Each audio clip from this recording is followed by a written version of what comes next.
Zhong Haiyuan, a teacher at the Zhongfengshan Primary School in Guangzhou City, was being detained because she supported so-called counter-revolutionist Li Julian. During the detention, she refused to admit any guilt. Moreover, she wrote on the prison wall, "Down with Hua Guofeng," the then Chinese Communist Party leader. As a result, Zhong Haiyuan was also classed as counter-revolutionary and sentenced to death. On April 30th, 1978, she was tied up, paraded on the street, and then taken to the execution site to be executed. The soldiers who carried out the execution deliberately fired the bullet at the right side of her back instead of the left side where the heart lies, so that she would not die instantly. Waiting medical personnel rushed forward and brought her into a covered military vehicle. On the surgery table temporarily set up for the purpose, they quickly took her kidneys while she was still alive. One of the kidneys was soon transplanted into the body of a senior official's son in Nanchang No. 92 Field Hospital. Over 30 years have passed since then. With the reform and open-door policy, China's economy has grown rapidly. At the same time, induced by huge profits, the number of organ transplants has also increased astonishingly. Especially since 1999, there has been an explosive increase in the number of organ transplants in China. According to official figures, the annual number of organ transplants reached nearly 20,000 in 2006, ranking it number 2 in the world.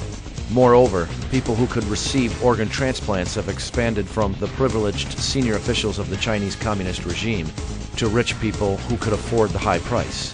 Before 2007, as long as one could afford a few 100,000 Chinese yuan, many large hospitals in China could offer the shortest waiting time for organs. In the 6 or 7 years since year 2000, the waiting time publicly declared by some hospitals was 1 to 4 weeks, or even several days. Many large hospitals carried out multiple transplant surgery at the same time, day and night without stop.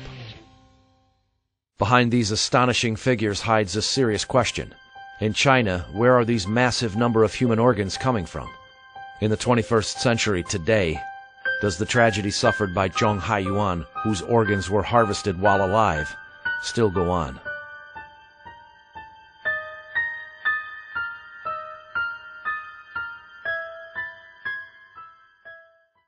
The United States is the largest organ transplant nation in the world. It has a well-established national database of organ donors and recipients.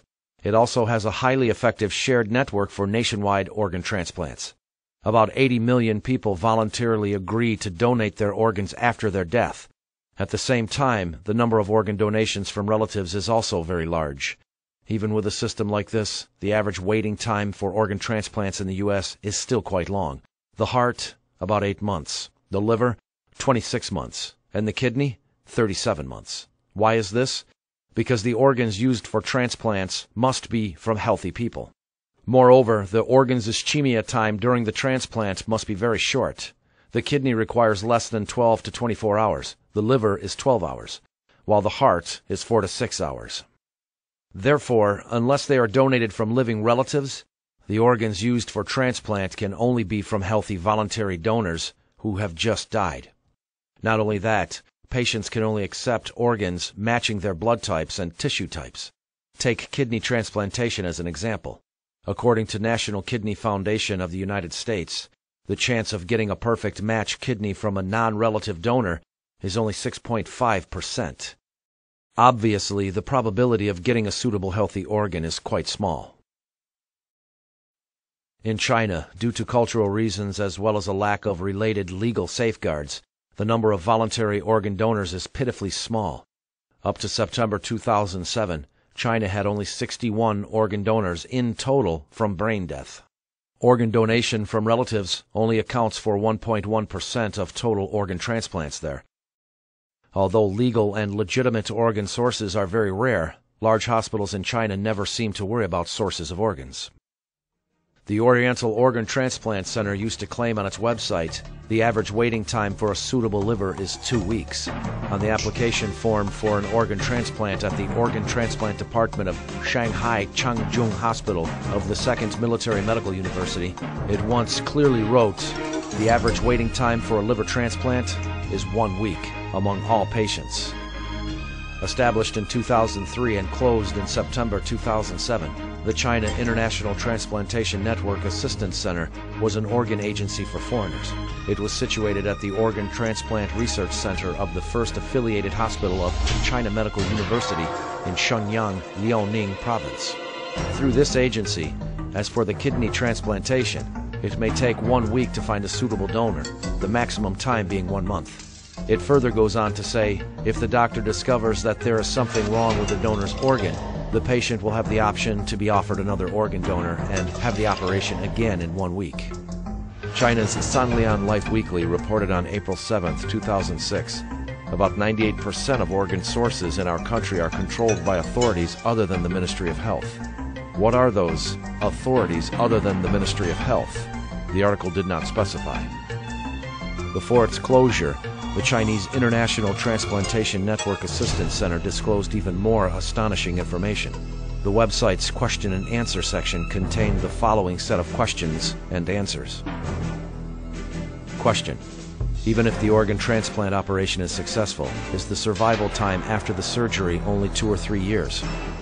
Answer: indeed, we often hear this kind of query, but this refers to the kidney transplant cases in Japan where organs were taken from brain-death corpses.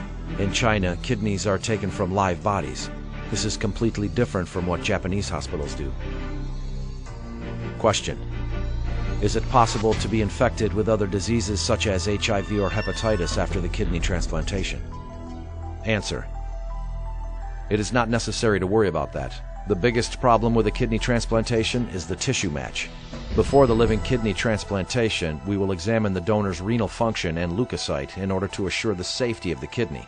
So it is more safe and reliable here than in other countries, where the organ is not from a living donor.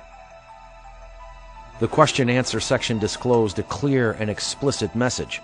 The organs are not from corpses or brain death victims. Instead, they are from living people.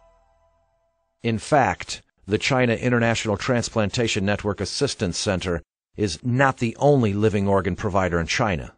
Here is a phone conversation between an investigator posing as a patient's relative and a doctor in the First People's Hospital of Shanghai Jiao Tong University. 你好，你是肝移植中心，它的号码是多少？转接中，请稍后。喂，你好。喂，你好。我现在有一个表妹啊，丙型肝炎18年了，是慢性活动性，丙型肝炎。但是现在我跟你讲，你这个肝移植是可以的。那我就问啊，要等多久？工体有天天有现在我们今天就会做。不是，你现在又不是说是有新鲜的，有活的人的，你这个都是活的。啊？都是活的。The precondition to ensure the supply of such large number of human organs for such short waiting times is the existence of a large organ bank of live donors. Furthermore, this group of people must be under strict control so that their physical conditions could be examined any time. Whenever a transplant patient arrived, a matching donor would be found from the bank. His or her organs would be taken out for the transplantation in order to ensure the organ's freshness and vitality. So what kind of people form this live organ bank? The international community commonly believe the allegation that the Chinese communist regime takes organs from the executed prisoners for transplants. However, this single source of organ supply cannot account for the explosive increase in the number of organ transplants in China during the past decade. Although the exact number of the executed prisoners in China is a so-called state secret, the state-run China News proclaimed in its report on September 6, 2007. For more than a decade, the people's courts have been very careful with and taken strict control in giving out death penalties. The number of executions have been decreasing steadily. Meanwhile, according to reports by official Chinese media, the total number of organ transplants in China during the 6 years after 2000 was more than 3 times that of the 6 years prior to 2000. If those 98% of organs for transplants in China that came from non-medical system were all from the executed prisoners, how could one explain the sharp increase of organ transplants in the past decade, while the death penalties had been decreasing steadily? Was it due to the improvement in transplant technology? Let's take a look at the kidney transplant. In 1998, the number of kidney transplants in China was 3,596. In 2004, it exceeded 10,000, 3 times that of 98. Between 98 and 2004, there had not been much improvement in kidney transplant technology. Obviously, technology improvement is not the reason behind the explosive increase in kidney transplants. Moreover, death penalties need to go through certain legal procedures, such as court hearings and appeals. Prisoners could not just be sentenced to death and their organs taken when transplant patients came. Then, what group of people could be subjected to organ harvesting and their lives taken so conveniently and speedily? Other than the prisoners on death row, who were these large group of people that were forced to live between life and death? For decades, the Chinese Communist regime have consistently denied allegations from the international community that it harvests organs from the executed prisoners. However, in 2005, at a World Health Organization conference in Manila, China's Deputy Health Minister Huang Jiafu publicly admitted for the first time that the majority of China's transplant organs were from the executed prisoners. But on April 10, 2004, Mao Chuinan, the spokesperson for the Ministry of Health, again denied harvesting organs from the executed prisoners when answering questions from reporters. In November 2006, at a meeting in Guangzhou, Huang Jiafu acknowledged again that over 90% of transplant organs in China came from the executed prisoners. Subsequently, on January 11, 2007, Mao Chuinan changed his tune in his interview with the BBC and also claimed that most of China's transplant organs were from executed prisoners. Apparently, on the issue of whether to publicly admit the organ source being from the executed prisoners, there were initially different views inside the Chinese Communist regime. Then what had forced the regime to conform to a single view and publicly admit a scandal it had been denying for decades? Was it because of the awakening of their conscience, or was it being used to cover an even larger crime? On December 22, 2000, the overseas Falun Gong Minghui website suddenly published a piece of news from China, alleging some evil police are plotting with greedy doctors to sell organs of Falun Gong practitioners. It is learned that just one clinic in the city of Shijiazhuang alone has been given 6 organs. Without disclosing further details, and because the brutality in the information was beyond belief, this news didn't get much attention at the time. 5 years later, on March 8, 2006, an anonymous former Chinese media reporter in Japan told the U.S. Epoch Times that there existed a special place in Sujiatun district in Shenyang, Liaoning province, where large numbers of Falun Gong practitioners was secretly detained. These practitioners would eventually be killed and their organs taken for transplants. 您估计大概有多少法轮功学员被关押在里面？我不能很确切的说这么一个数字，因为经常性有变动，但是在当时吧，所得到的数据呢，应该是有6000人。但是什么时候？当时是在2年前左右吧。也就是2004年。左右的那个时间里面。他们是在里面，可能是在被强迫转化、被打、被关押，在生命垂危的时候，然后器官被取出来、被移植、被卖，是可以这么理解吗？对，我认为是这个情况，但是，他们一定是在一种什么样的一种情况下，是被迫的。就是说，或者说是在毫无知觉的情况下，上了手术台，取出了他们的脏器。我认为是这种情况。这些人还有出来的可能性吗？我只能在心里祈祷着他们能够出来，他们能平安地回到他们家人的身边。9 days later, a former employee of Liaoning Provincial Thrombosis Treatment Medical Center at Sujiatun disclosed more details about this secret detention center to the Epoch Times. She said that this secret detention center was actually situated inside the hospital where she worked. The exact address is 49 Shusong Road, Sujiatun District, Shenyang. In this hospital, shocking atrocities of large-scale organ harvesting from living Falun Gong practitioners, such as kidney, liver, and cornea took place. Her ex-husband took part in cornea removals from live Falun Gong practitioners. 我的前夫曾经参与过摘除法轮功学员器官的手术，他是一名脑外科医生。参与摘除法轮功学员眼角膜手术，包括部分在法轮功学员活体上摘除眼角膜。我的家人告诉我说，他说你不知道我有多么痛苦，因为这些法轮功学员是活的。若从死人身体上摘除器官，这还好说，可这些人都真的还是活的。这些事情都是秘密进行的。我们医院参与的医生很多是从其他医院调过来的实习医生。这些人的器官被摘除以后，有的人就直接被丢进焚尸炉中火化，没有留下任何痕迹。After the second Sujiatun witness came forward, another 10 days passed amid shock, anxiety, and speculations.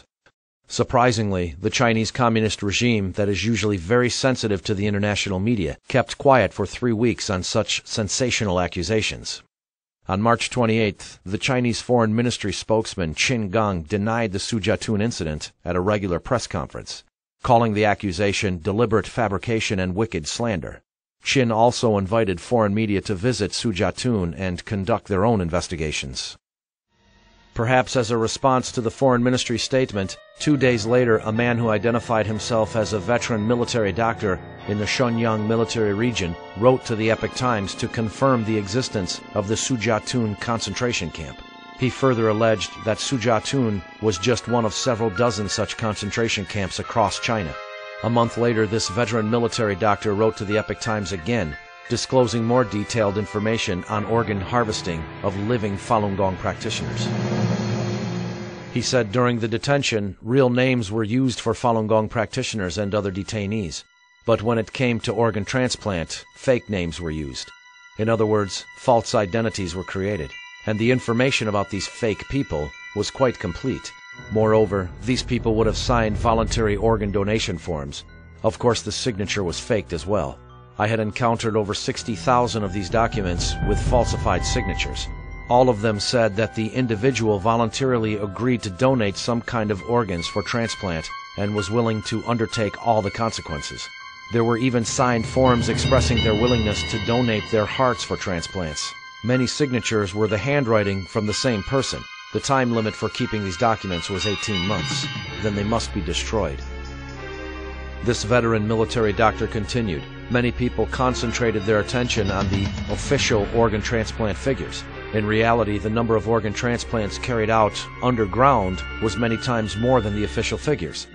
The organ transplants are managed by the military, so attentions must be concentrated on many military facilities. Those are the true concentration camps. This explosive news exposed such brutality that many people may find it difficult to believe. However, looking at atrocities committed by the Chinese Communist regime in history, this is not impossible.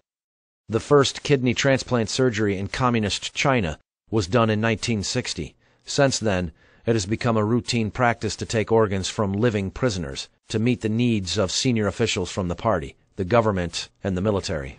Like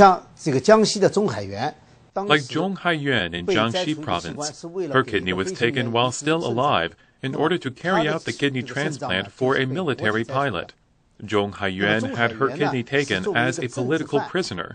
In other words, in the system of the Chinese Communist regime, once someone is labeled as a political prisoner, an enemy of the party or the state, no method used against them is considered excessive.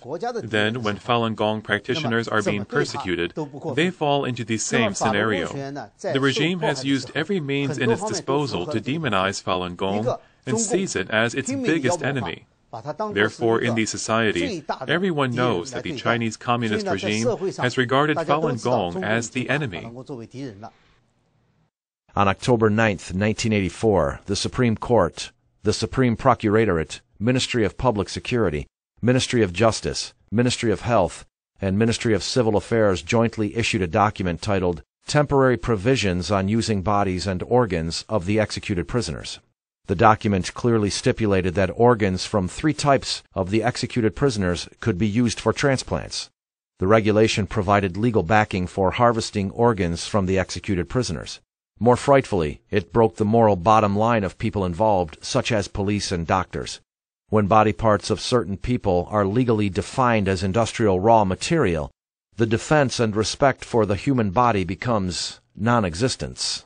When they went to appeal to the government, many Falun Gong practitioners destroyed their ID cards to avoid implicating others. When arrested, they would also not give their names or where they are from. Therefore, to the Chinese Communist regime and those people who want to take organs from living people, these practitioners become the most suitable targets for organ harvesting, as their disappearances would not be discovered or reported.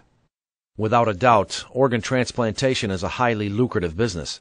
The Organ Transplant Center of the People's Liberation Army No. 309 Hospital claimed on its website, "Our transplant center makes most money for clinic department. From January to June of 2004, income was 13.57 million yuan.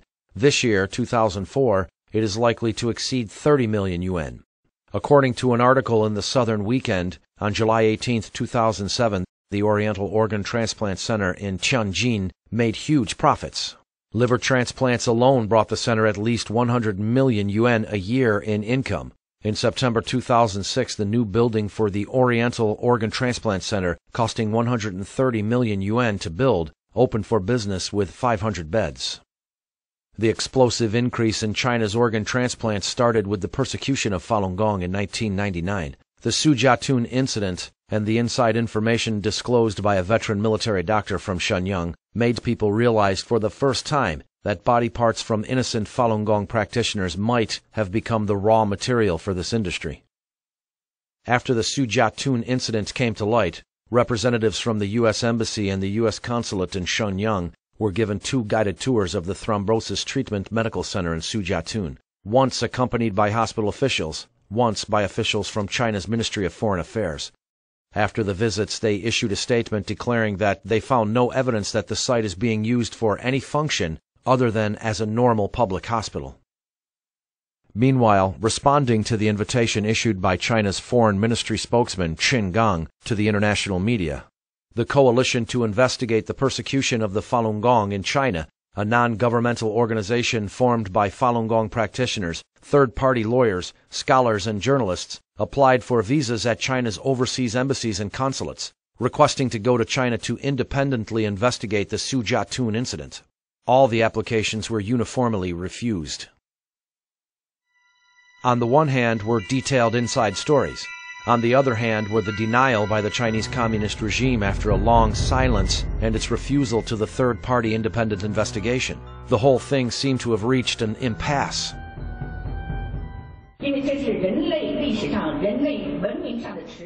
If the world turned a blind eye on such horrific and detailed allegations, it would be a disgrace to all of humanity. Even though the Chinese Communist regime set up many barriers to the independent investigation, people with a sense of justice did not give up. They expanded their focus from Sujiatun to the whole of China and were determined to find out whether the regime really harvested organs from living Falun Gong practitioners. On May 8, 2006, at the request of the Coalition to Investigate the Persecution of the Falun Gong in China, former Canadian Secretary of State for the Asia-Pacific region David Kilgour and renowned international human rights lawyer David Matas formed an independent fact-finding team to investigate the allegations that the Chinese Communist regime had been harvesting organs from living Falun Gong practitioners. On June 2nd, the 2 investigators sent a letter to the Chinese embassy, inquiring about the terms of their entry into China to carry out a truly meaningful independent investigation, free from the Chinese government surveillance. On June 23rd, the Chinese embassy in Canada rejected Kilgour and Matas's visa applications. However, one person did succeed in entering China. He was Mr. Edward Macmillan Scott, Vice President of the European Parliament. From the May 20th to the 24th, 2006, during his preparation for a Human Rights and Democracy report for the Foreign Affairs Committee of the European Parliament, Mr. Macmillan Scott went to Beijing and met various officials, including European Union delegates, public figures, as well as 2 Falun Gong practitioners from Beijing, Niu Jinping and Cao Dong. Cao recounted to him what he witnessed in the jail. Cao Dong is in his 30s. He'd been a prisoner in northern China, and he gave a very nervous, understandably, very nervous report of what he had seen in that prison. I asked him whether he was aware of the practice of what is known as organ harvesting, which is taking body parts from prisoners to order, in effect. This is a trade which is run by the People's Liberation Army for profit. And he said he could only tell me that he had a friend, another Falun Gong practitioner, in the prison in northwest China. And the friend disappeared one day. And the next time he saw him was his body, the friend's body, in the prison hospital with holes where body parts had apparently been removed. And so after the meeting I had with these former prisoners, they were all arrested. Cao Dong was later convicted of meeting me, a Vice President of the European Parliament. Just because of meeting you? Just because he met me.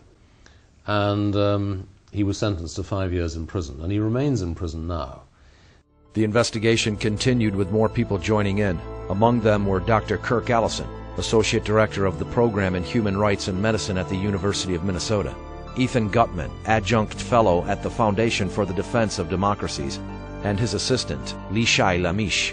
They both formed independent investigation teams looking for witnesses around the world. They interviewed Falun Gong practitioners who had been imprisoned by the Chinese Communist regime and searched for recipients of organ transplants in China, the organ intermediary agents, and also doctors involved in the transplant surgeries. The first thing people wanted to know was the experience of Falun Gong practitioners who had been imprisoned by the Chinese Communist regime. What did they see?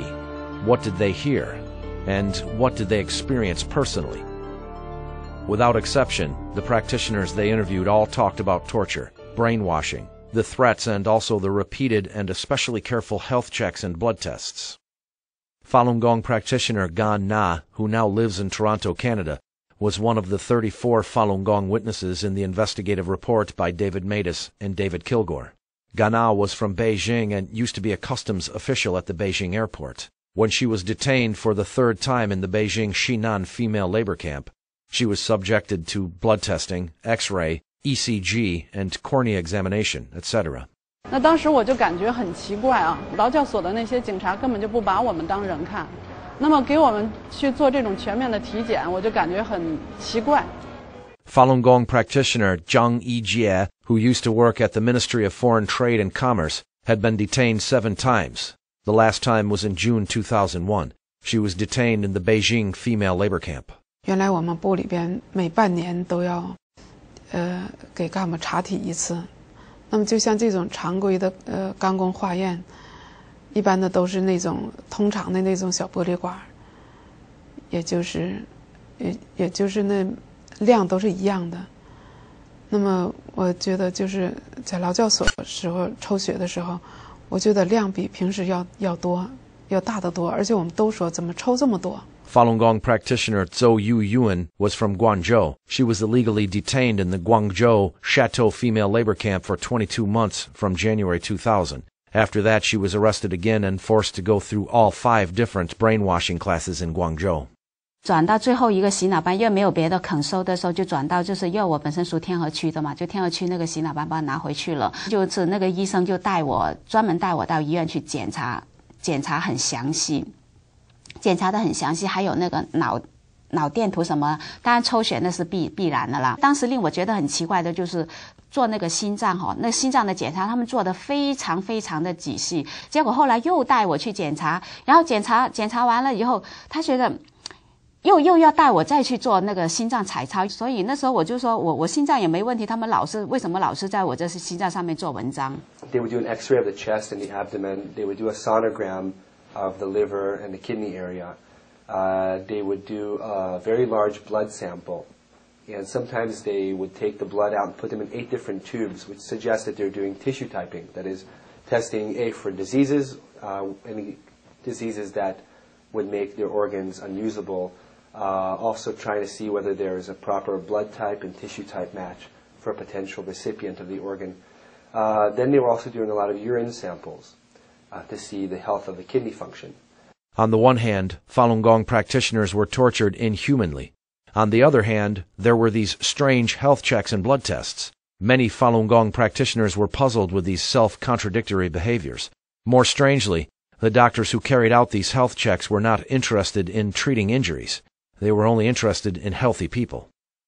我在劳教所的时候就生生的被他们毒打迫害，就是致使2个膝盖和腰就是受了重伤。那么在劳教所的时候，我的膝盖有几次就是那个伤痛复发，肿的就像小孩头一样。那么那个就是在班长啊和那个包夹几次的跟那个干警要求下，他们都不带我上医院的。Here, when we're told, for example, in Masanjia, when the women were taken into Masanjia labor camp, and they went into the hospital clinic to check their health, if somebody came in on a stretcher, that is, they were lying down from torture, they'd already been beaten in the detention center or in Masanjia, then the doctors would look at them and just wave them away. So if they were visibly injured or sick from torture, they would not be interested at all. They wanted young people, healthy people, and the more healthy they were, the more comprehensively they checked them. They did repeated blood tests and urine samples to see how they could use their organs. In June 2008, David Matus found a person in the U.S. who was once imprisoned in Jiangsu province. He was not a Falun Gong practitioner. To avoid persecution from the Chinese Communist regime, he was given an alias, Lanny. During a 2-year imprisonment between March 2005 and the beginning of 2007, Lanny was transferred between 17 different cells. The prisoners who had been there for a long time told him that during 2002 to 2003, at least 2 to 3 Falun Gong practitioners in every cell had their organs removed while still alive. 因为在看守所里面，每年都要进行这至少2次的体检吧。关了很多年的老犯人呢，就偷偷的告诉我呢，这就是要摘这些人的器官。你看这些身强力壮的小伙子呢，就是要摘他们的器官了。就是那些死刑犯呐，还有法轮功的学员呐，因为检查这些人的身体的时候呢，特别的仔细，而检查别人的身体就是一概而过了。主要是要对这些死刑犯和法轮功这些人员的身体检查是主要的。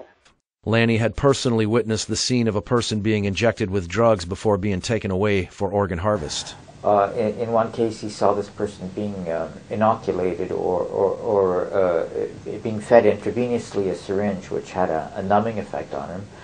On the neck? On the neck, yeah. 看见亲眼看见的，他人被那个绑起来嘛，他把绑起来，躺在墙上嘛，2根锯子，因为他打的麻醉剂，打这么一个大针筒，很大的针筒来。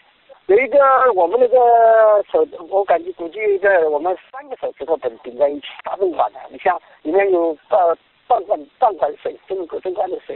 然后我们去的时候看到他是有半管针管，等到我们急诊回来，这个针管水没了嘛，他这个人就倒在倚在那个墙上嘛，闭着眼睛嘛。There was this white hospital van that was sitting outside all the time. 因为这个车子他开进来嘛，车子开进大院子里面了。你的骑手那个看得到，是白的车子嘛，很大了，比那个他这个车子白车子比救护车大。And the cell leader would tell this fellow Lanny that these prisoners were actually being organ harvested, and that van outside was for that purpose, and the injection was for that purpose as well. In November 2006, Lanny was transferred to another cell in the same prison. The cell also imprisoned a Falun Gong practitioner called Chen. 我进去，他已经快要走了呀。跟我待没多久了，跟别人待的时间长。他不是规矩打了很重了，他腿也打断了，才坐不起来，腰也打坏了，然后看得那个呼吸很困难的，打到最后就把他拖出去了，就没有了。这个人。The cell leader was basically the same routine he'd seen for the prisoner sentenced to death. That somebody had come and blood tested him, there was a syringe put in his neck, that the people in white clothes had come to fetch him, that there was a hospital van outside. 后来他们说那种人肯定就是被这个活摘器官的。华法轮功其实你在那个监狱的讲的人很多的呀，就是和法轮功打的，就是活摘了，就是很多的人都是。因为你活在机关跟那个枪毙人，在监狱里人都知道是清清楚楚的，没什么这个隐瞒的事情，好像在外面你们都不知道就是。Witness Lani indicated that the purpose of police beating Falun Gong practitioners severely was sometimes for their organs. If a practitioner's blood and tissue type matched that of a patient who needed an organ transplant, then this practitioner became a target of severe beating. 他是看，就是说他看准了是这个人是那个病人所需要的人，他就打这个人。对他严格，他就对他特别严格，动手打啊，同时那个迫使你跟警察闹翻的，先从小闹翻，开始就打你，打你然后你打了你不服气，你再闹再打了，打了几次的话你打伤。把你打到那个肋骨打断呐，腿打断呐。The statement by witness Yu Xin-hui in his interview with Ethan Gutman and his assistant Li Shai Lamish also confirmed what Lani described. For example, a man we interviewed in Bangkok, he escaped to Bangkok. His name is Yu Xin-hui, and he was jailed for 6 years at Sihui prison in Guangzhou in the south. He said it was common knowledge among the prisoners that people were taken regularly whenever somebody needed an organ, when an official needed an organ, when some rich person needed an organ, that they were taken and removed from the prison. And sometimes the other inmates or the guards would threaten him and say, if you don't cooperate, we will kill you and we will sell your organs. 其实我们在监狱都知道，只要你死，或者说你还没死或者怎么样，其实你都要把你的器官搞定。Yu Xin-hui had experienced 3 health checks in the prison. The last one was in March 2005 under the close watch of the armed police. People in the prison also knew that there truly existed a name list. Every year, people on the name list would be taken away and would never come back again. Once a year, a bus would come in, and it would sweep through their prison cells. And they would park right outside their building, and the policeman would come into their hallway, and they'd have a list of people, and they'd go in and ask for the person, check, okay, you this person, okay, just take your shoes, take a jacket, let's go. They would not even allow them to get their stuff. Go to the next room and find a person. It was very terrifying for them. They didn't know who was being taken, why, where they were going.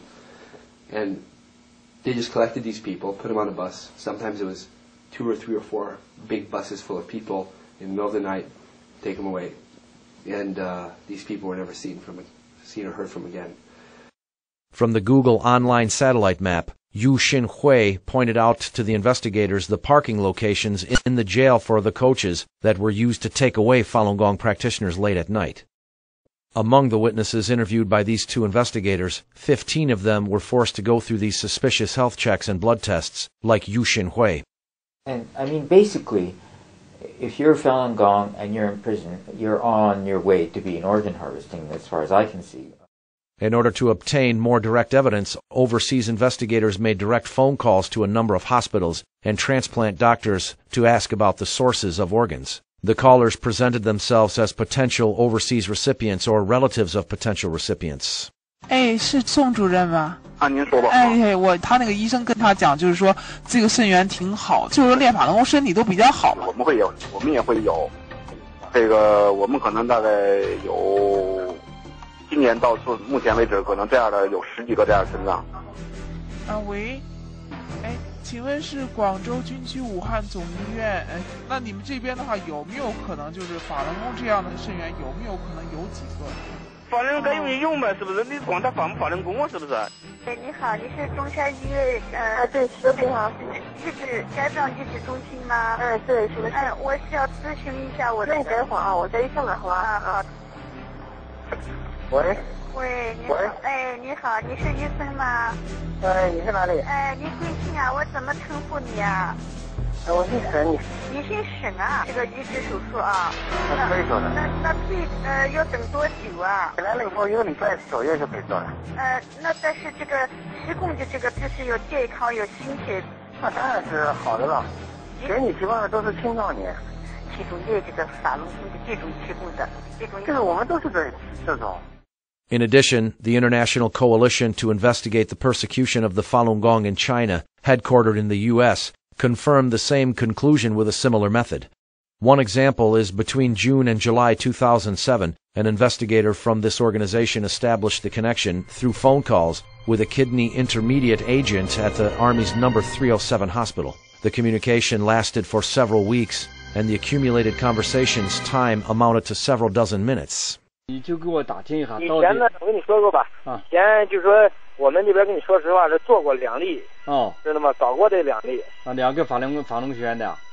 对，搞过这2例。监狱里面呢，就说像法轮功搞过，我也跟那个什么以前那个大姐说过，是搞过。对。搞过就说现在呢，就说有点比以前来说有点难度比较大一点。你原来搞是在哪个地方搞的吧？是在那个西城。西城。那你现在还有一个呢？你这个东西呢，你怎么确定他是法轮功学员？这一点你了解过吗？那怎么确定法轮功学员？到时候我们这边头上面有人会给你出现资料，知道吗？他会出资料给你，这你放心。那好。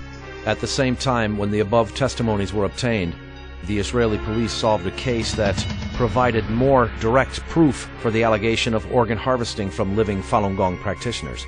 On July 31, 2007, the Israeli police arrested 4 men suspected of being intermediary agents for introducing people to go to Asia to have organ transplants. They made several $1 million from patients without declaring it. The arrested suspects were the CEO of Medict, Yaron Ishak Yodakim, and his partners. The largest newspaper in Israel, Yedioth Ahronoth Latest News, reported that on November 17, 2006, unaware that their conversation was being recorded, Yodakin told a disguised reporter for the newspaper's weekend magazine that his company could help to provide organs from China's political prisoners, death row prisoners, and Falun Gong practitioners. After the publication of this report, the Israeli authorities started a long investigation of him and confirmed the content of the report. Faced with the investigation by the international community, the Chinese Communist regime responded with its usual manner. The spokesman for the China's foreign ministry, Qin Gang, stated, 我们认为呢，这样的一个报告总体上是不客观、不公正、不公平的。 On the one hand, the regime, without any proof, firmly denied the allegations. On the other hand, it quietly set up various obstacles to the independent investigations. In August 2006, in Melbourne, Australia, Parliament member Victor Purton invited David Kilgore to give a speech in a forum. As a result, the Chinese consulate sent a letter to all members of the Parliament asking them not to attend this forum. In September 2006, in Helsinki, Finland, the Human Rights Committee of the Finnish Parliament received a phone call from the Chinese embassy, asking them not to meet with David Matas. In May 2007, the Belenson Hospital near Israeli capital Tel Aviv organized a seminar about organ transplants. They invited David Matas to make a speech.